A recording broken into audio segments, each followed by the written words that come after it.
Inside the Magic, show number 420 for April 21st, 2013.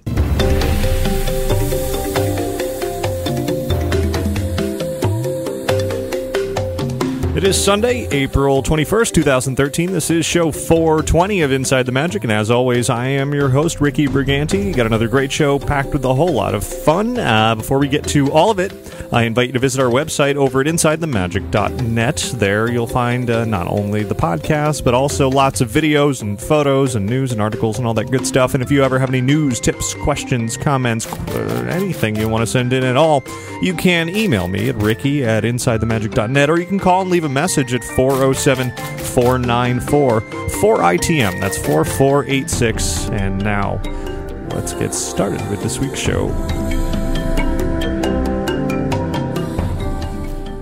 This week's episode of Inside the Magic is brought to you by Magical Travel. There is a special place where kids can train to be a pirate with Captain Hook, while parents are off lounging the day away at an adult-exclusive pool. Let Magical Travel help you plan the perfect Disney Cruise Line vacation for your family. Free shipboard credit with each booking. You're going to want to book now for the best availability and pricing by calling Magical Travel today at 866-207-8387, or visit them online at magicaltravel.com to receive a free price quote. And be sure to mention Inside the Magic to receive your free Disney gift card for qualifying bookings when you book your Disney vacation with Magical Travel. And thanks, of course, to everybody out there who contributes to the show, clicking through the affiliate links on the website, or sending in a donation, single or recurring.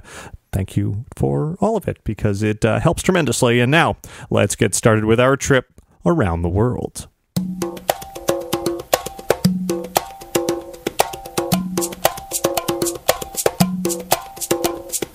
So welcome to another edition of Inside the Magic. Got some pretty fun news to cover here in just a little bit, but you know what? Actually, first I want to turn down this music here for just a moment before we really get into it. I'd be remiss if I didn't make a mention of the events in Boston that happened this week. The Boston Marathon, certainly the tragic events that took place there. Good things have come out of it, of course, that everything has come out in the last few days. It's seemingly victorious over those disturbed individuals who caused all the mayhem up there. But really, I only mention it here because my thoughts are certainly with anybody out there who has been affected by this tragedy at all. If we had any listeners or viewers out there that either you knew somebody in Boston, you were in Boston, maybe you were even in the marathon. I know Run Disney is a big part of the Disney community. Lots of marathon runners out there. Perhaps you were even up there. So certainly my thoughts immediately went to all of you out there. Hopefully everybody is okay. So, and actually, before getting too much into the happier side of news, there's one thing that I neglected to mention on last week's show that is not good news in the slightest. Really should have been mentioned last week, but it happened, as I mentioned last week, I was on a Disney cruise a couple of weeks ago, and while I was out in the middle of the ocean, this happened, and then when I was putting together the show last week, I neglected to include this as part of my my notes. There was last week the sad passing of Annette Funicello. She was one of the members of the original 1950s Mickey Mouse Club. Of course, she also had those great 60s beach party films as well. She did pass away a couple of Mondays ago at the age of 70 after complications due to multiple sclerosis, which she had troubles with for a very long time. So certainly a sad passing there. A huge, huge part of Disney's past. I'm sure many of you that tune into this show also have seen Annette in some capacity or other. Maybe you're old enough to have watched her on the original Mickey Mouse Club. Maybe you've seen reruns. Maybe you've just seen her over the years in interviews, etc. But she's definitely always been a huge part of Disney history. So it was very sad to hear that she had indeed passed away. So, now let's get into things that are a bit more uplifting here to really launch into this week's show, starting actually overseas with some very exciting news coming out of Hong Kong Disneyland, a park we don't really talk that much about here, but they are in the midst of wrapping up their 4-year or so 3-land expansion of that park, and that will conclude with the grand opening in just a few weeks from now of Mystic Point and Mystic Manor. It's kind of a new high-tech spin on the classic classic Disney dark ride, is sort of Haunted Mansion-esque, but not really. It's officially opening on May 17th. The images that have come out of Mystic Manor with all the construction complete there look phenomenal. The building is just a glorious, glorious sight that I can't wait to see someday for myself. Now, this weekend there have been previews for Disney cast members and Imagineers and the like, and of course, anytime there are previews, there is video making its way out, and sure enough, there have been some full ride-through videos, the pre-show, some highlights around Mystic Manor. Of course, the attraction, as I said, is a little bit like the Haunted Mansion, but it's not the same type of thing. You know, Haunted Mansions here in the United States, and even in Tokyo, and even Phantom Manor in Paris are all very similar. Paris being the most different of the bunch. However, now Mystic Manor, a totally new theme. Mystic Point, the land that it's in, is described officially as the site of mysterious forces and supernatural events in the heart of a dense, uncharted rainforest. And Mystic Manor itself is the home to an eccentric world traveler and adventurer and his collection of exotic international artifacts. It's almost like the Adventurers Club meets the Haunted Mansion. Not so much haunted, but really supernatural, natural, and magical, specifically because there is a little mischievous monkey named Albert who is really at the heart of it all. Apparently there's an enchanted music box within Mystic Manor, and, well, Albert manages to unleash that music box's magical powers, and all just goes crazy from there. Mystic Manor features a trackless ride system, advanced audio animatronics, figures, lots of special visual and audio effects, and those of you who don't mind spoilers, you're going to want to head over to InsideTheMagic.net. I've got 3 videos on there that I have found on YouTube. They're not my videos, of course. I wasn't there. I really don't even know whose videos they're. One of them's from a Hong Kong news organization that had a lot of very professionally shot video there. The other 2 are amateur videos that were shot ride-throughs of the attraction. So if you want to see what this is like, you're going to want to head over to InsideTheMagic.net to watch those videos and see what many are calling one of Imagineering's greatest creations in a very long time. In fact, a lot of fans are saying, hey, this needs to go to Animal Kingdom. Forget that Avatar thing. We want Mystic Manor. I mean, there's a monkey. That's kind of like Animal Kingdom's theme. There's an explorer, a traveler, world traveler. It could fit, but no, I don't think there are any plans for that. But yeah, Mystic Manor looks really, really phenomenal.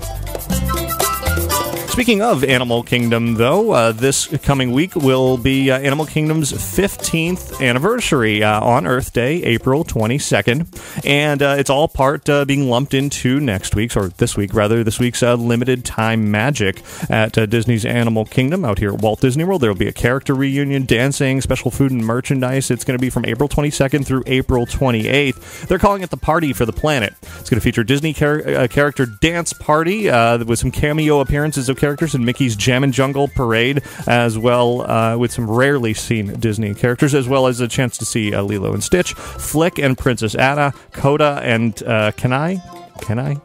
Anyway, Thumper and Miss Bunny, and all that DJ in DJ Dynamite, as he's called, in Dinoland USA. There'll, of course, be commemorative merchandise, and both at Walt Disney World and at Disneyland. And here's where Disneyland's component of limited time magic comes in. You'll be able to have a special dessert. They're calling it Worm and Dirt Tart. So yeah, it's themed to, the planet and Earth Day and Earth Week and all of that. So that's all that's going to be at Disneyland apparently for the next week, is just the ability to get the Worm and Dirt Tart, whereas out here at Animal Kingdom there's going to be a whole lot more. Also coming up for Walt Disney World annual pass holders over at Blizzard Beach, the water park out here, all annual pass holders, no matter which kind of annual pass that you have, you're going to be able to get into Blizzard Beach for free after 2 p.m. on Thursday, May 9th and Thursday, May 16th. Now, the park's only open till 5 p.m. each day, so it's really 3 hours for free. And there's also going to be free refreshments for annual pass holders, as well as giveaways at the Latawada Lodge. No RSVP is needed. You just need to show up and enjoy. I imagine it's going to be rather crowded on those days as a result. Anytime the word free is involved, lots and lots of people show up. But I have a feeling Disney's using this as a way to not only give a perk to annual pass holders, but also say, hey, check out our water park. Summer's coming up. You're going to want to come out here, maybe upgrade your pass to the premium or the premier pass, give you access, etc., etc. But it doesn't matter what pass you have. If you are a Walt Disney World annual pass holder, you can go check out Blizzard Beach on those days. Now let's hop on over to Epcot, where something new is coming to the France Pavilion, which of course opened a new restaurant and a new bakery recently. Well, now there's going to be, and here's one of those French words that I'm sure I'm going to screw up, l'artisan de glacé. Sure. Artisan ice cream and sorbet is what it is. It's going to open by mid-June, and it will open with 16 flavors, 10 ice cream and 6 sorbet. And in addition to those flavors, which will be available for all to enjoy, adults will be able to add liqueurs to the mix as well. So that's coming soon to Epcot. Meanwhile, over at the Magic Kingdom, something is coming even sooner than that. It is a Pirate's Adventure, Treasures of the Seven Seas, the interactive game in Adventureland. A little bit more information has emerged from this. Apparently, it's going to take around 100 minutes to complete this entire adventure. There's going to be 5 different missions that are part of it, 20 minutes long each. So you do it, you play for 20 minutes, you can stop there, or you can come back and do another one. It's kind of similar how the World Showcase Adventure happens over at Epcot, split up into little bits and pieces, though it's all contained within Adventureland. It seems like it's going to soft open very, very soon. In fact, I've even read reports online of a select few guests being asked to come in and test it over the last few days. Of course, there's a big press event coming up this week. I imagine the official unveiling of this is going to happen very, very soon. Speaking of official unveiling, something new opened up in Orlando this week, though it wasn't at Disney. It is vaguely Disney-related. It's called King's Bowl Orlando. It's opening its first Florida location, that is, King's Bowling is, on International Drive. It's an upscale dining, bowling, entertainment facility, similar to Splitsville, which also recently opened at Downtown Disney. King's Bowl is part of the iDrive Live project, which ultimately will be home to many more establishments. This is just the first of that. It also includes, the King's Bowl also includes pool tables, shuffleboard, bocce ball, a few bars, great food. The food is excellent. The bowling is fun, and really, I kind of prefer this place over Splitsville myself for a variety of reasons, which you can read further about, see pictures as well over at InsideTheMagic.net. While we're talking things that are not Disney, here's a bit of news from SeaWorld, where this past Friday, SeaWorld Entertainment held their initial public offering. They are now a public company up for trading on the stock market. They raised about $700 million as part of their IPO. There were 26 million shares put up at $27 each under the symbol Seas, and ultimately they closed at a little over about $33.50. So the stock went up. That's a good thing, of course, and SeaWorld's hoping to, of course, get lots and lots of money from their IPO, and we'll see what they do with it moving forward. Being a public company, certainly Disney has been a public company for many, many, many years. Now SeaWorld, the same. Last week on the show, turning our attention to California now, we had mentioned about the sort of breaking-ish news about the California's Department of Occupational Safety and Health, a division of OSHA, coming in and citing the Disneyland Resort for some backstage safety violations at Space Mountain, relating to some guardrails or lack thereof in some places. They had fined Disneyland for more than $200,000 as a result, and then Disneyland decided to turn around and close Space Mountain as well as Soarin' Over California, and even for a short time California Screamin' to make some improvements. Well, Space Mountain and Soarin' Over California continue to be closed. Susie Brown, director of Disneyland Media Relations, said, quote, "We have received notification of the citations and are working with OSHA to fully review them," end quote. At one point at Disney's online calendar, both Space Mountain and Soarin' Over California were listed as closed for refurbishment through May 28th, which was as far out as the online calendar date went. But now that has even been taken down, and Disneyland says there is no scheduled reopening date. So if you're planning a trip to Disneyland in the near future, you're not going to be able to ride Space Mountain or probably Soarin' Over California either until Disneyland kind of sorts this out. They did voluntarily close these attractions. It was not mandated or issued or commanded or anything from OSHA, but Disneyland sort of seized the opportunity to make some safety improvements around those attractions. Brown added, quote, "We constantly strive to maintain a safe work environment for our cast members and contractors, and we are reviewing certain programs protocols, end quote. So as of this moment, Space Mountain Soared over California closed for an unknown amount of time. Of course, not permanent, but we just don't know when they're going to reopen yet.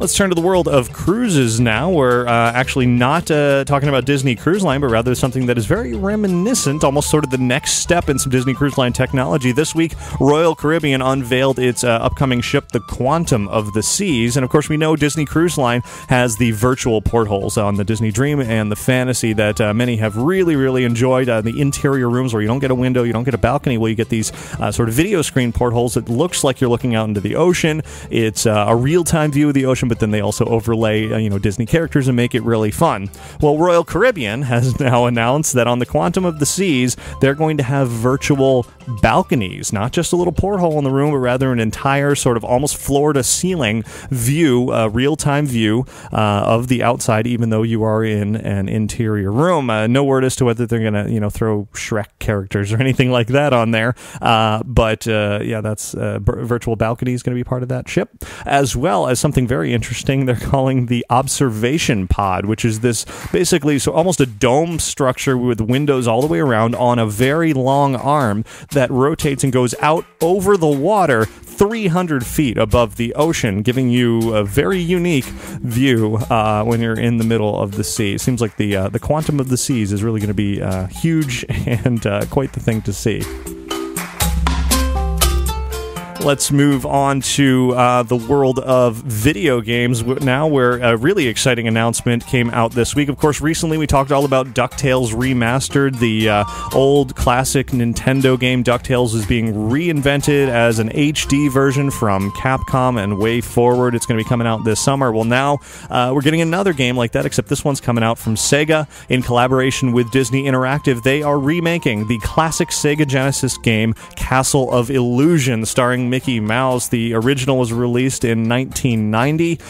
The new version is going to be available this summer, just like DuckTales Remastered, for Xbox Live Arcade, for Xbox 360, the PlayStation Network, and Windows PC. No firm date yet, but it is a new HD visual upgrade, gameplay mechanics. It retains the original storyline. Of course, Mickey Mouse is the star of the adventure as he makes his way through the Castle of Illusion, battling the evil villain Mizrabel, who bears a striking resemblance to both Maleficent and the evil queen from Snow White, kind of a cross between the two, but she is her own character.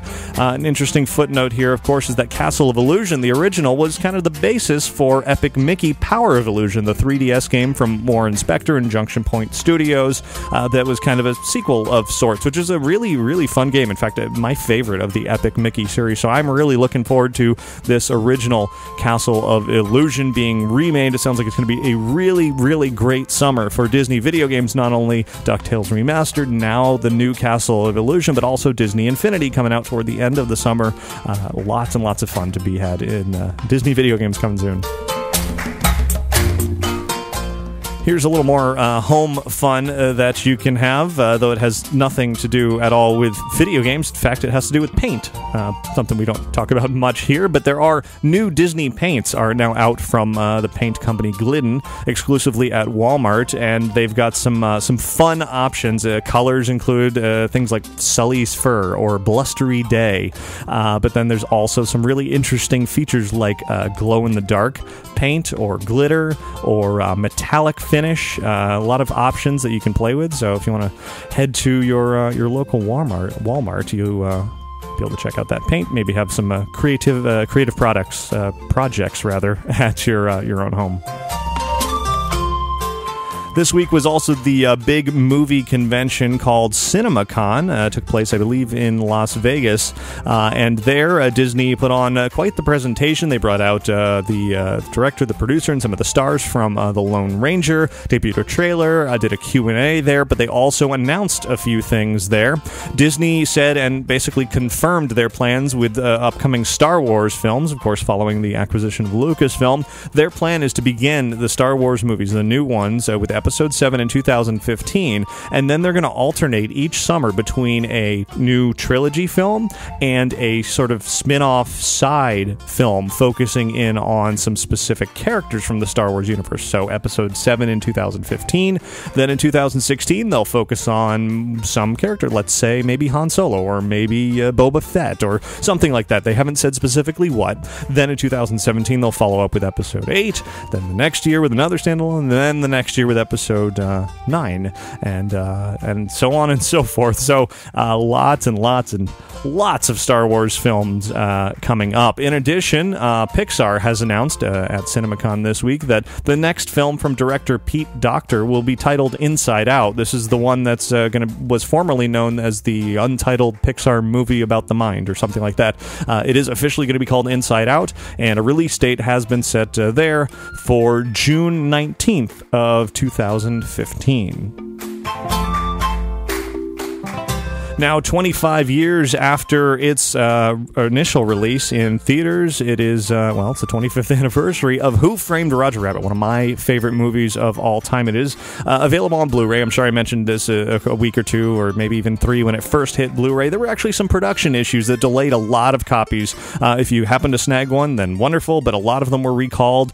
They had some sort of typo or something, and they had to reissue them. I finally got my copy this week, and I also have an extra copy that I'm going to be giving away a little bit later in this week's show. So stay tuned if you want to win a copy of Who Framed Roger Rabbit on Blu-ray. But speaking of Roger Rabbit, Jeremy emailed me to let me know that over on Gary Wolf's website, Gary Wolf is the author of the original Who Censored Roger Rabbit, the 1981 book that Who Framed Roger Rabbit was based on. Well, Gary Wolf is writing a third Roger Rabbit book. That's right, there was a second for those who didn't know. Now he is working on publishing a third from Musa Publishing, who's an independent digital-first publisher. It's going to be not out in bookstores, but rather a digital release of a book called Who Whacked Roger Rabbit, and it will be coming out in November of this year, 2013. And sticking with some movie news, of course, Little Mermaid was supposed to come out in theaters in 3D. It didn't happen. Disney decided to scrap those plans. However, the 3D conversion still moved on, and now there is a release date for the Little Mermaid Diamond Edition Blu-ray. October 1st of this year is when that's going to come out. There's going to be a 3-disc version that does indeed include the Blu-ray 3D, as well as Blu-ray, DVD, and digital copy, and a music download. Then there's going to be a 2-disc Blu-ray combo without the 3D and without the music, and then a 2-disc without the DVD, or rather the digital copy, either just Blu-ray and DVD. Anyway, a variety of formats for the latest, greatest version of The Little Mermaid to head home. And this week from the folks over at Pixar, they revealed the voice cast for the upcoming film Monsters University. Of course, we knew about Billy Crystal and John Goodman returning as Mike and Sully. Steve Buscemi coming back as Randall, or as he's actually called here, Randy Boggs. So I guess in college he was named Randy, not Randall. Other notable voices, great voice cast here, includes Helen Mirren, Alfred Molina, Dave Foley, Pixar's own Peter Sohn, Nathan Fillion, Julia Sweeney, John Krasinski, Bonnie Hunt, and of course John Ratzenberger will be in there along with many, many others. So sounds like a really great cast for what I'm sure will be a lot of fun for this movie coming out soon. And for those of you looking to catch a little bit of Disney on television, Scott from DisneyCruiseLineBlog.com emailed me to let me know that the cable channel Destination America is going to be having 1-hour Disney specials running throughout the week of April 29th. So not this week, but next week. And some of those specials have been shown elsewhere. However, some of them do have new content, including the Disney Cruise Line special, as well as a look at Disney California Adventure. So always fun to catch up with those specials on TV, especially when they are older specials, and you can see things that are not quite around anymore, like maybe they'll be hinting at the Yeti that doesn't entirely work over at Expedition Everest. I don't know, we'll see. But yeah, next week is when you can catch those if you have the channel Destination America. And last bit of news here, as I mentioned just a little bit ago, coming up this week on April 25th and 26th is a big press event out here at Walt Disney World. On the 25th, there's going to be some kind of a tour of the Magic Kingdom. I'm hoping to have a chance to maybe walk the construction site of the Seven Dwarfs Mine Train, maybe get a chance to do the interactive Adventureland pirate game, maybe something else. I don't know. We'll see. Also going to be having a dinner that evening over at Epcot at the new French restaurant. Haven't had a chance to check that out yet, so I'll be looking forward to telling you all about that experience. And then on April 26th is when Disney's going to be holding their big monstrous summer announcement, really, if you will. They're going to talk about whatever promotions, whatever special events, whatever things new will be coming for this summer, as well as some kind of Disney Cruise Line announcements, which everybody seems to think it's going to be the upgrades of the Magic and Wonder, but we will see very soon. Also, simultaneously with all of that out in California, Disneyland is holding a preview of Mickey and the Magical Map, the new show that is on its way to the Fantasyland Theater, and I'm going to be sending Josh Dawes out to cover that as well. So at the end of this week, Thursday and Friday, April 25th and 26th, look for a lot to come. I'll be posting, of course, live on Twitter and Facebook and all of that, but also following it up with lots of video and photos and articles and all that good stuff. So stay tuned for all of that. But for now, that is it for your news from around the world this week.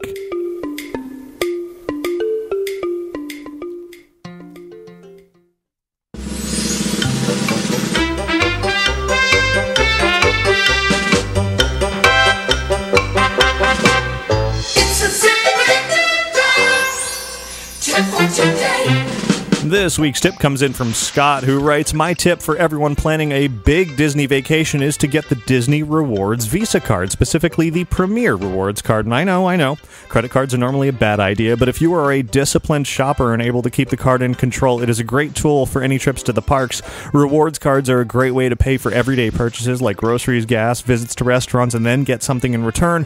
And budget-conscious people can easily charge their normal purchases on the card and then pay it off at the end of every month. Don't have any accruing interest. For us, we were previously making these purchases on a debit card and then simply switched to the Disney Visa card instead, and as long as the bill is taken care of on a monthly basis, you won't notice a difference in your banking account. And once you do all of this, you'll find yourself racking up the Disney dollars. We now have over $1,000 in Disney dollars saved up on our Disney Rewards redemption card to take with us on our trip to Walt Disney World next week. All of this from charging normal purchases to the card. This will help with buying our park tickets. There are also perks for card members visiting the parks, like private character meet and greets with a complimentary photo, 10% discounts on merchandise of $50 or more. Rewards can be used in Disney stores nationwide, so you don't even have to wait for your trips to the parks to use your points. I know credit cards are bad in the wrong hands, but for responsible people who have no problem resisting the urge to max them out at the mall, the Disney Rewards Visa can be a great tool for cutting a great deal of cost from your Walt Disney Parks family trip. Scott, I completely agree. I was a former advocate of the Disney Visa card until I switched to, I actually use a Virgin America card for all my purchases for the same reason, just sort of applying the points differently. I use it for as much air travel as I possibly can. I get lots and lots of free points to fly on Virgin America, which is a wonderful airline, and so certainly if you buy a lot of Disney stuff, getting Disney dollars for free is an equally great idea, as long as you pay that off at the end of the month. That is very, very important. You don't want to rack up interest. You don't want to get all those extra points on there, or rather extra fees on there, just the points, and you're good to go. Everybody else out there, email your tips into tips@insidethemagic.net.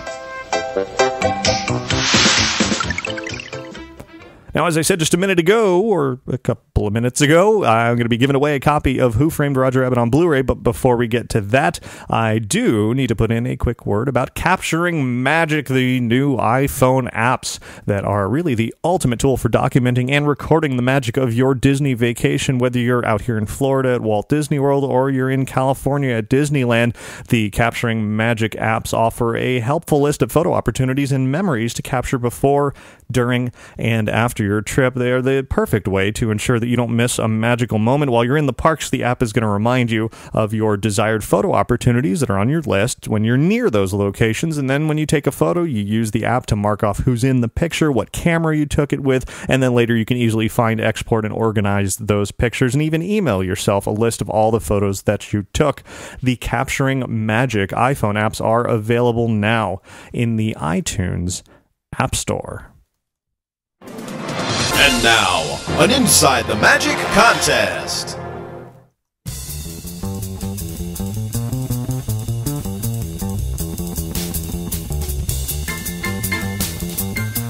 Bet you can never guess what I'm going to be giving away here. Seeing as I've already said it a couple of times, I bet you can. It is indeed a copy of Who Framed Roger Rabbit on Blu-ray. It is the 25th anniversary edition. Actually, it's a Blu-ray and DVD. It's a 2-disc combo pack. The DVD is pretty bare bones, just has the basic movie and one extra bonus feature or so, whereas the Blu-ray is kind of loaded up with classic bonus features. There's really no new bonus features on this, other than the fact that the movie looks great in high definition, and it comes with 3 Roger Rabbit short films that are also available in high definition, probably for the first time ever.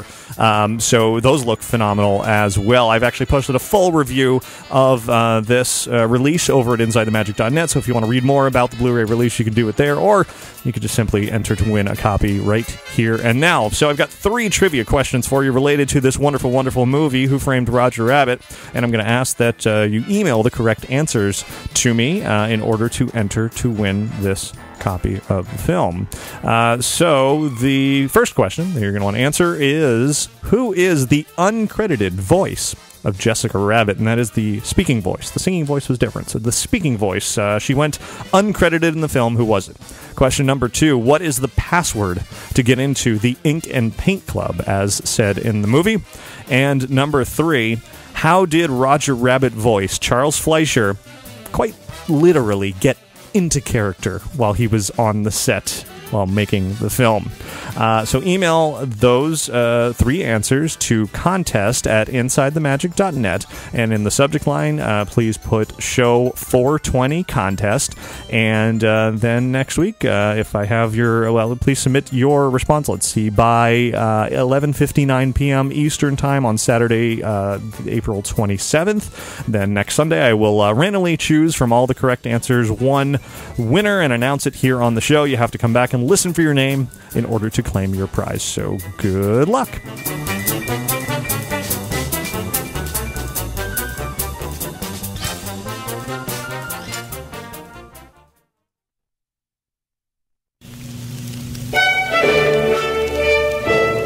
And now, Inside the Magic invites you to sit back and enjoy another fine tale of Disney magic inside Cast Corner.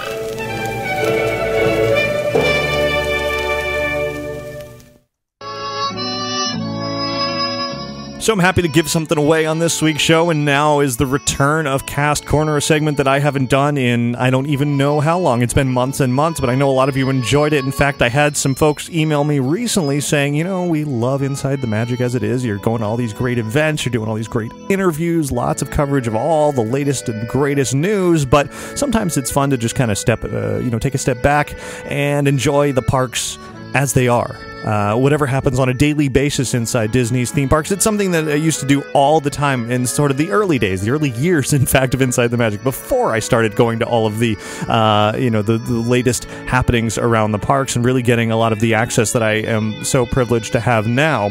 Before all of that, it was really just me inventing stuff to talk about every week, and I do want to get back to that a little bit here. Sort of, we've passed our 8-year mark here on Inside the Magic, and sometimes it is fun to just sort of take a step back and say, hey, we can celebrate what is already there. And in this case, in Cast Corner, this segment is really a tribute to those great, wonderful, amazing cast members that make the Disney magic on a daily basis at Disney theme parks worldwide. They are really the heart behind everything that is wonderful and magical about the Disney experience in the parks. And so this week, to resurrect Cast Corner, if you will, I have a story from Lori. Didn't really mean to rhyme there, but Lori sends in the following. In the past 6 months, I have taken my infant daughter on 2 trips to Walt Disney World, so I have spent a lot of time nursing in the parks. While each park does have a nursing room at the baby care station, it's impractical for me to be near the station for every nursing. They happen at least every 2 hours, and my child is a slow eater, so each one can last for up to an hour, which leaves me only an hour or so of non-nursing time. So I tend to just nurse anywhere, anytime the baby is hungry, which leads me to the story. My husband, parents, daughter, and I were spending the day at Epcot and stopped in the middle of the American Pavilion for nursing. We took a seat at one of the tables near the funnel cake stand, and a few minutes after I started to nurse, one of those Florida afternoon out of the blue rainstorms hit. We quickly gathered all of our items. We have a lot of stuff in the parks with an infant, and made a run for the eye of the American Adventure building. We had gotten soaked in the short run, and my daughter was very upset that she was wet, and her meal had been interrupted. We were trying to get the stroller covered so we could leave it out at the stroller parking area and head into the building where the cast member at the door came over. She asked if I'd like to have somewhere to sit and finish nursing, get the baby dry, and I said it would be great. She said to come with her and bring the stroller and all of our stuff, and led all 5 of us to the cast member break room. She told us we were welcome to stay as long as we needed. I was able to get the baby dry, finish feeding her, and change her diaper, all while with my family at the baby care stations. Only myself and the baby are able to enter. And by the time we were finished, the rain had passed. When we were leaving, I went to thank her and get her name, but she was gone. That one cast member allowed our day to continue to be magical. Without her, I'm sure my 7-month-old would have had a meltdown. If you happen to be listening, thank you so much.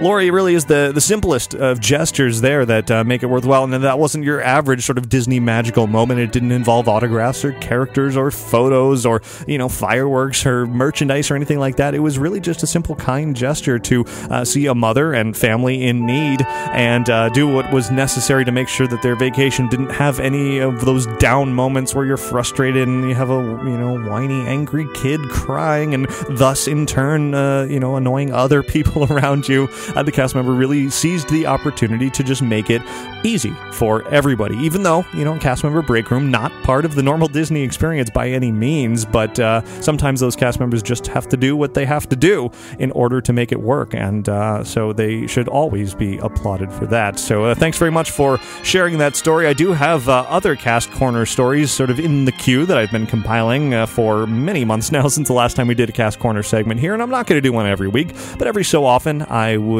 certainly want to continue doing these once again. And so for any of you out there, if you've had a particular run-in with an exceptional cast member in the parks, send me an email. Send it to ricky@insidethemagic.net, and I'll continue to stockpile them and bring on the wonderful stories whenever the time is right. Thanks again, Lori.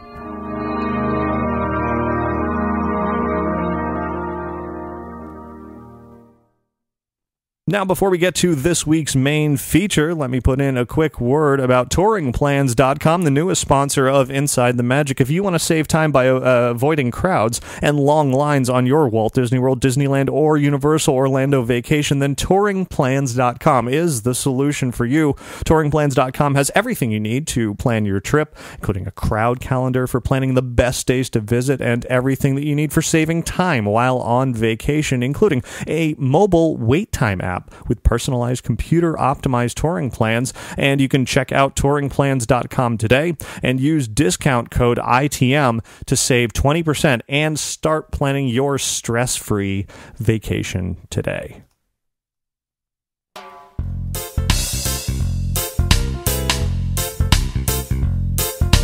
We're going to venture a little bit outside the world of Disney for an interview related to a wonderful new attraction here in Orlando that is somewhere that you might not be expecting. Had a chance to go over to, I don't know if I've ever really mentioned this much here on the show. I went over to Nickelodeon Hotel, or Nick Hotel as it's sometimes called, for the debut of a couple of new SpongeBob SquarePants related experiences. One of them is their new Bikini Bottom Breakfast Buffet. And those of you who don't know, if you're not familiar with SpongeBob, Bikini Bottom is the undersea city or town or whatever that SpongeBob and Squidward and Patrick and Sandy Cheeks and all those folks live in. The show is absolutely hilarious. If you haven't seen SpongeBob, go watch it. It's the best bit of children's television to come out, or animated television. I wouldn't even say it's children's because I love it, to come out of the last many, many years. I mean, it's been around for a while, and if somehow you've avoided it, go watch it. SpongeBob is hilarious. So going over to Nick Hotel, having breakfast breakfast and doing a character interaction with all these SpongeBob characters was a lot of fun. But in addition to that, Nick Hotel has now debuted their newest 4D movie called SpongeBob SquarePants 4D: The Great Jelly Rescue. Now, some of you may be thinking, wait a minute, didn't they already have a 4D movie there, and wasn't it already SpongeBob? Well, yeah, they had a SpongeBob one already. They have a number of 4D movies there. They have a really excellent 4D theater there. However, this newest one is the best one yet. It is, this 4D movie is so good. It's now one of my favorite 4D movies in Orlando. I mean, we're talking about, Muppet Vision and Stuff to Be a Bug and Terminator 2 over Universal and, all those great ones. This is up there with those. I really had a blast watching this new film. It completely embodies the whole spirit and the character of the SpongeBob television show, which I'm sure it helps that I'm a huge fan of SpongeBob, but it really was absolutely hilarious. All the original voices are there. There's a ton of 4D elements, a lot of, water and air and scents and bubbles and all this other stuff that I don't even want to spoil it. Now, the only caveat to all of this is if you want to enjoy this great new SpongeBob 4D movie, you do have to go over to Nick Hotel, which is a bit of a hassle to get into. You either need to be staying there or you need to sort of get a day pass, and there's parking fees that go along with that. And so it isn't the easiest thing to do to get into Nick Hotel. But once you're there, whether you're staying there or you do have a day pass to go in there, the pool is phenomenal. There's a lot of great decorations. I don't know that I would necessarily recommend staying there. It's not the greatest hotel rooms in the world. It's a converted, I think, old Holiday Inn with a bit of theming there. They're okay. They're not bad rooms, but they're not spectacular either.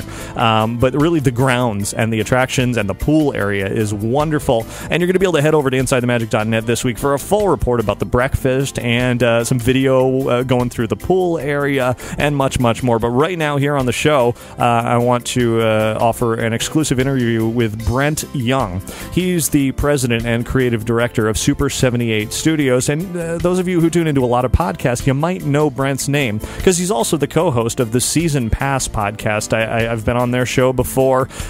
Great show along with Doug Barnes. They do a wonderful look at all things theme parks. They've had so many great guests on in the past. When I was on there, we talked about Alien Encounter, one of my favorite Disney attractions of all time. But anyway, Brent's a great guy, so I had a chance to catch up with him and chat about his company's new creation. They made this SpongeBob 4D movie for it's at Nick Hotel along with other places around the world soon, but it has premiered at Nick Hotel. So anyway, without further ado, here is my conversation with Brent Young of Super 78 Studios. We're here at Nickelodeon Hotel premiering SpongeBob 4D: The Great Jelly Rescue.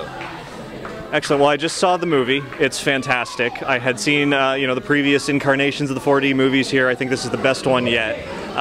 Tell me how, bringing a theme park quality show like this SpongeBob 4D movie to a hotel, it's kind of a different a procedure, I guess. How does that work out? Well, we've had a long relationship with Nickelodeon, and this film is not only going to be exhibited here, but it's going to be exhibited in something like 9 different locations at launch, and hopefully it'll grow from that. And if you notice, we really were careful to make it not just a theme park film, but we put a bit of a conservation message in there, and that was important to the zoos and aquariums, because aquariums are now putting in a lot of 4D theaters, and they're looking for content. They want a fresh content and really great brand like SpongeBob. They want a really fun experience there. And the previous SpongeBob film didn't really get there for them. It was fun, it was entertaining, but there wasn't any meat on the bones for them that they could, say, this really works for our environment. So this has been, from the beginning, in the writing stage, we honored some of the things that they really requested from the zoos and aquariums, and integrated that into the show just so it could be presented worldwide in a whole bunch of different venues. So that's kind of how that happens. Yeah. But on top of that, of course, it's a lot of fun. It's SpongeBob. It's you go into Bikini Bottom and you have a blast with all the characters. What's the sort of way of working with the creators of SpongeBob and Nickelodeon? Oh, yeah. Well, that is. They do things the old-fashioned way, right? They storyboard out everything, and everybody storyboards, but they write when they storyboard. And this is back like Tex Avery and the old-school animators used to do it. They were the writers of the show. So a lot of times in animated movies or in animated television shows, you'll have a writer who has a script. They don't do it that way. They'll animate it, they'll draw it, and they'll come up with the script. It's very organic. So it was challenging to work that way because I'm not used to working that way. Doing CG, we have a process, but it worked, and it worked amazingly, and they were a lot of fun. The people were great to work with. We worked with Tom Kinney. We got to work with Claudia Spinelli, who's the producer of the show. Of course, Steve Hillenburg was involved, and Paul Tippett. They're the creators of the show. So we were able to do a lot of interactions with them. Steve happens to be a marine biologist and an animator, so that's where SpongeBob came from his mind. Right. And so the idea of adding a message to it was really near and dear and close to his heart. So that's why it worked out really well. So SpongeBob the television show is a 2D animated show. This is obviously very 3D. It's 4D even. It looks great. It still retains that same feeling. Is that challenging to sort of walk that line, move it from one format to another? That was, and I think our Dora Diego was kind of a proof of concept for Nickelodeon to allow us to dimensionalize their character, because up until that point, Dora and Diego were flat 2D animated characters, and nobody thought that would translate. The real trick there is that they have this in their mind that it is 2D. They've done, for 10 years, everybody has looked at it in a certain way. And we had to do a lot of tests, a lot of test footage to show that we could get SpongeBob to feel and act like SpongeBob. I think we totally nailed it. I don't know, we put so much in there, you're going to have to see it again. True. Because the challenge with like a 4D movie, right, is it's your POV, so everybody's got to be on screen all the time, and you have to keep them acting all the time. Okay. And if you look around, you could watch that show and just follow a character and watch how she reacts to everything. So there's one moment in there that I was like, SpongeBob, when he first meets the Dutchman, has to have like some outrageous reaction. What could we do with that?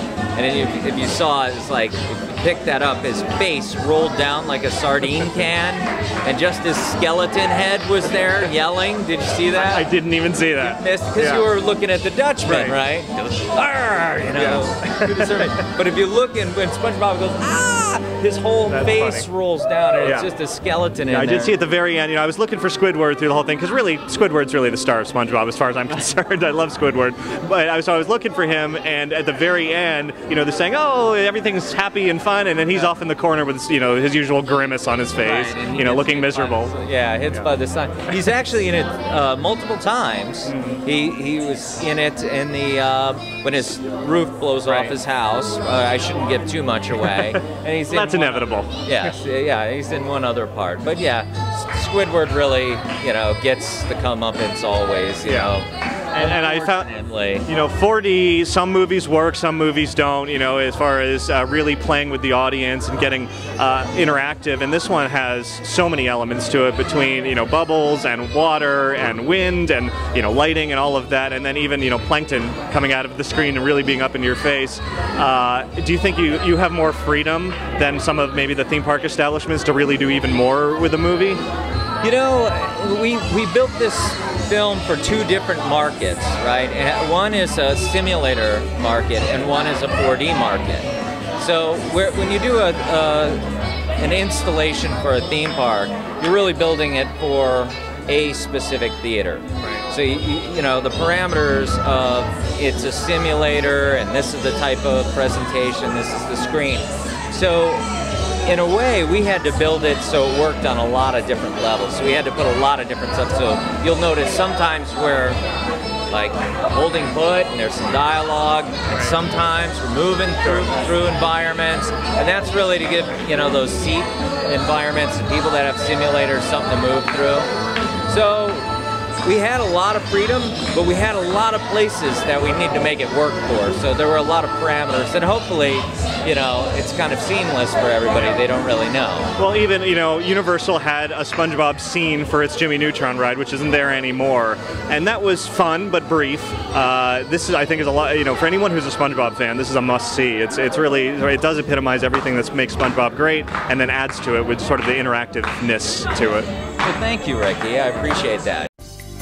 It was great to talk to Brent about their great creation there. This SpongeBob 4D movie is really fantastic at the Nick Hotel, and I would encourage anybody visiting Orlando to find some way of visiting over there and check out the film. It's worth it. There are other 4D movies there as well, and the Ninja Turtles are there, and Double Dare Live. So if you're a fan of those, you'll be able to experience that. And anyway, there's so much to have fun at Nick Hotel. It's sort of one of those things that is very easy to overlook. It's not too far from Epcot, maybe 5-10 minutes down the road from Epcot, so and downtown Disney as well. So definitely right in that realm of Disney with a bit more fun to enjoy. If you want to see more of what Super 78 Studios has produced, you can visit their website, Super78, the number 78, .com. And then, of course, Brent's podcast, The Season Pass, is at seasonpasspodcast.com.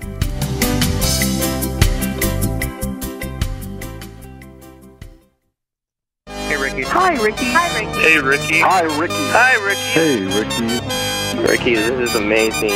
Ladies and gentlemen, boys and girls. Inside the Magic, listener feedback.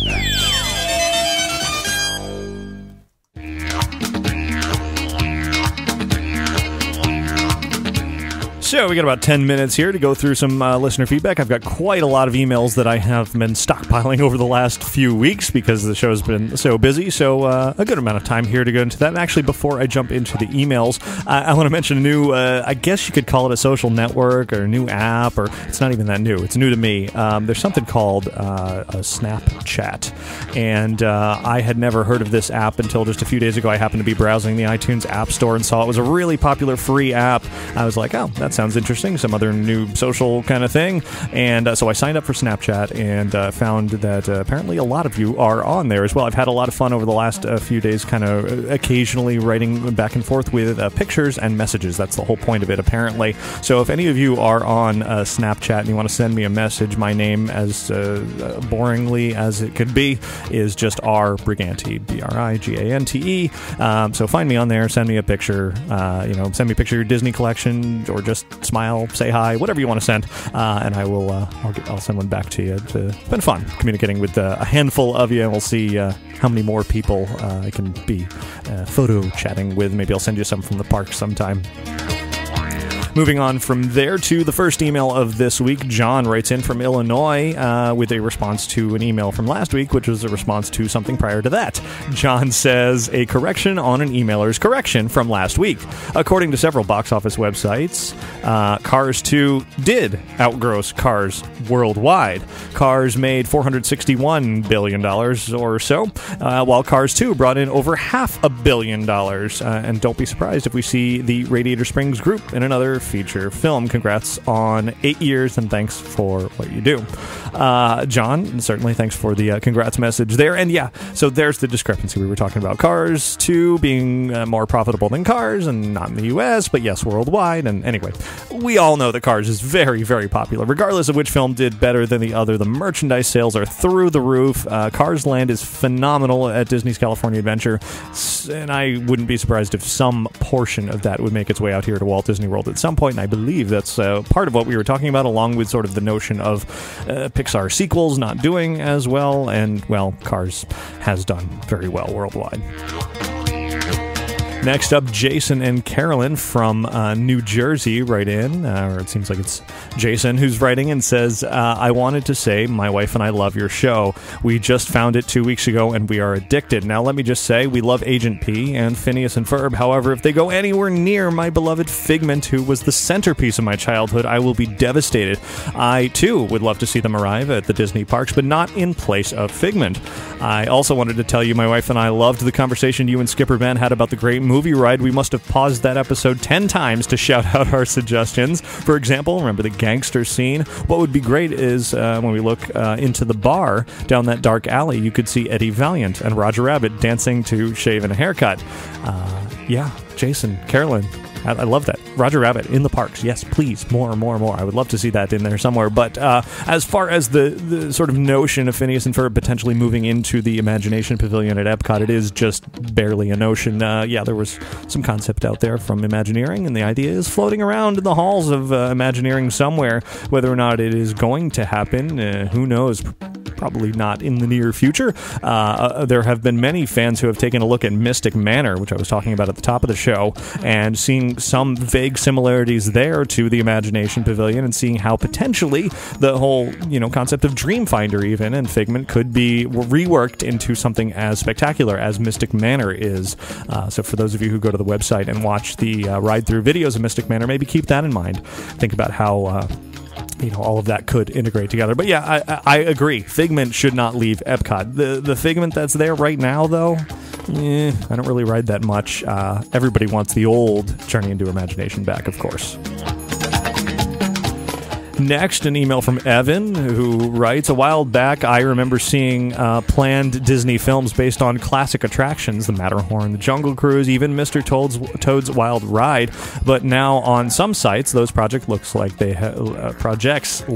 they have been shelved. Do you know any information about those films and if they will ever be released? I was also wondering if you think that the Sundance film Escape from Tomorrow was possible to watch. Evan, good questions there. I haven't heard any news about those other Disney films recently. Of course, there's the Tomorrowland project that is definitely in the works, that is vaguely related to the Disney parks. We don't exactly know what the plot of that is going to be yet. Jon Favreau is supposed to be working on a Magic Kingdom movie that is not in production yet, but still in pre-production. But yeah, Matterhorn, Jungle Cruise. I don't even remember hearing about a Mr. Toad's Wild Ride movie, but the Jungle Cruise was supposed to happen, and a Matterhorn movie as well. Nothing much going on in those films yet. And as far as that Sundance film, the Escape from Tomorrow, I heard it was terrible. Really, really, really bad. I haven't seen it myself, but I've heard not so good things about it. So no, there's no easy way to watch that. It hasn't been released or anything. Disney hasn't shut it down from what I know, but then again, they haven't really tried for mass distribution. But I don't know. I'm sure I'll see it someday, but I've heard bad things about it. And next up, an email from, from Daniel, I believe here, who writes, I wanted to compliment you on your great show. I've been listening for about a year now, since I got a premier annual passport with my partner, which works great for us. We're both landlocked in Colorado, so it allows us to visit both Disneyland or Walt Disney World at the rate of a cheap plane flight out of Denver at our convenience. I was wondering if you'd heard of any completely adult, audience-only versions of Enchanted Tales with Belle occurring. If so, do you have any on video? While I have had the opportunity to view the Beauty and the Beast experience a couple of times, I have not seen it yet because, from what I can tell, it is pretty targeted towards children and not adults, which is disappointing, as Walt Disney wanted his parks to be for all families. However, I wonder what the experience would be like with a room full of adults only. I'm assuming amusing and hilarious with the right group. Great idea. That sounds like a meetup waiting to happen. I haven't heard of any specific stories of groups of only adults going through there. I've heard of a lot of celebrities going through there. There's certainly a lot of kids going through there, but I haven't heard of specifically what would happen if there were no children in the group at all. I kind of like that idea. I really haven't been in there in months and months, really, since New Fantasyland opened, so maybe it's worth a trip back through with a large group of people to ensure that everybody in the entire room is all adult. It'll have to be a really large group. I don't know how many people go through there all at once, but it's probably 50 to 75 people, so it would have to be quite the gathering, but yeah, I can imagine that would be pretty humorous. Nate writes in with 3 points here. Number 1, he writes, you were talking about a Star Wars land and what could go there a few weeks back, and here's an idea. Just like the Swiss Family Robinson Treehouse attraction, a full-scale replica of the Millennium Falcon. Enter the ramp, exit the escape pod. Number 2, at Hollywood Studios, when Marvel can be in the parks someday, I would like to see the animation courtyard get made over into how to make a comic book. That section of the park isn't being used to its full potential. And number 3, should every Disney movie be represented represented in the parks in some way, either big or like an attraction, or small like a hidden thing, like 20,000 Leagues. There are not many movies. There is many movies. Are many movies not represented in the parks. Fox and the Hound, Lady and the Tramp, Treasure Planet, just off the top of my head. Nate, some good points and questions in there. Certainly, I'm sure everybody would love to walk through a full-size Millennium Falcon. I don't know that they would create a full Millennium Falcon, but maybe sort of a facade of it, and then you wander through. That could be even a great queue to get into another attraction. That could be a lot of fun. Marvel, great idea there. Actually, I hadn't even thought about that. The former home to Walt Disney feature animation at Disney's Hollywood Studios, but when it was MGM, when they were actually making movies there years ago, before the whole debacle of shutting down the hand-drawn unit, that absolutely, someday, when the Marvel thing works itself out, could be used for some kind of a comic-related animation school. That would be awesome to be able to go in there, learn from artists, draw your own comic. You could leave with a Marvel comic, a Disney comic, choose your characters, learn to draw them, put it together. You could even have a digital thing. There are so many possibilities there. I really love that idea. And number 3, I don't know that every single Disney movie needs to be represented in the parks. You mentioned 20,000 Leagues. Of course, that used to have a ride, and there are tributes here and there. Overseas, there's still 20,000 Leagues. Fox and the Hound, I don't know that there's anything Fox and the Hound in the parks at all. Same with Treasure Planet. Treasure Planet, there were a lot of high hopes for. Same with Atlantis, but those didn't really take off the way Disney had hoped they were. And Lady and the Tramp, there's a little bit here and there. Of course, there's Tony's, the restaurant in Town Square at the Magic Kingdom. So that's a bit of Lady and the Tramp right there, and there have been a few others over time. But no, I don't know that absolutely everything needs to be featured. Just a sampling of some of the favorites. All right, almost out of time here, so we'll do one more email. This one comes in from Eldon, who writes, I've just started listening and watching Inside the Magic. Great podcast/video show. Since I watched the podcast on YouTube, I was wondering where you get the statues that are in the background on your videos. Well, Eldon, thanks for that question. Of course, this week, you're looking at Jessica Rabbit here behind me, and what these are, for the most part, not all of them, most of them were products from Disney, from out here, Walt Disney World, mostly some from Disneyland, some purchased online at Disney Store, or the various incarnations of the Disney Store over the years. It was Disney Shopping for a while, or Disney Auctions. Anyway, they're called Big Figs. Disney actually doesn't make them anymore. They make medium figs now. I guess they decided that they were too big, too fragile, too expensive, too many issues with shipping them, and I don't know. A lot of people were fans of the Big Figs. I don't really know why they got rid of them. The medium figs are smaller, as you might imagine. They're not big, they're medium. And so I don't like that they don't produce them anymore. I own a ton of them. My wife and I have bought so many of these Big Figs over the years for pretty much most of our favorite characters. There are a few that have eluded us over the years, but yeah, we own a lot of them around the house, and I just kind of swap them out.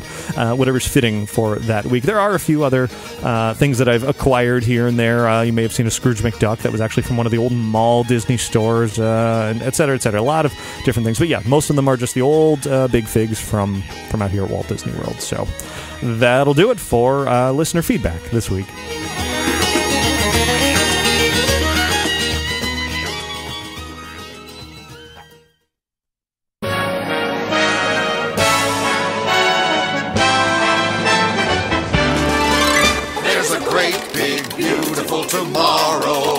So I hope you had fun with this week's show. I do want to thank Brent Young for taking the time to talk to me about that great new SpongeBob 4D movie. It's not in a theme park. It's certainly not at a Disney park. If anywhere, it would be at Universal, where the SpongeBob characters meet as well. But it really should be. It's a theme park quality attraction, but it's at Nick Hotel, which is great. For those who are staying there or just visiting there, it's really worth seeing. I really, really had a good time seeing it. I actually need to go back and see it a couple of more times, because there are different interchangeable scenes, and I only got to see one of them. And so I'd love to see the other ones. Look for more about the whole Nick Hotel experience coming up this week on InsideTheMagic.net. And also this week, of course, let me mention again, April 25th and 26th, this coming Thursday and Friday, big press events, both out here at Walt Disney World and at Disneyland. We're going to be talking about Disney Cruise Line. We're going to be talking about, most likely, the Seven Dwarfs Mine Train, maybe the Adventureland interactive exhibit, and who knows what else. It's going to be a lot of surprises, I have a feeling, in there. It's called the Monstrous Summer Event out here. And then out at Disneyland, previewing the Mickey and the Magical Map Show for the Fantasyland Theater. So look for all of that very, very soon. Certainly I'll be talking about it on next week's show. In the meantime, I do want to thank Magical Travel for sponsoring this week's episode of Inside the Magic. You can find out more about their services by visiting magicaltravel.com. Also, check out the Capturing Magic iPhone app. Simply search for Capturing Magic in the iTunes store, and you'll have a chance to better organize all your picture-taking excursions around the parks and keeping those magical Disney memories alive and well. And, of course, check out touringplans.com in order to prepare for your trip, crowd calendars, and an app that predicts wait time and much more. And use that code ITM to get 20% off. Of course, between episodes of Inside the Magic, you can find plenty more over at InsideTheMagic.net, our website, where you'll find videos and photos and news and articles and all of that good stuff that you like to read. Follow us on Twitter and Facebook and YouTube. All those links are over there as well. And keep up with all the latest and greatest Disney and theme park fun all the time. So thanks once again to all of you for listening and for watching each and every week. And have a magical week. Bye. There's a great big beautiful tomorrow, just a dream away.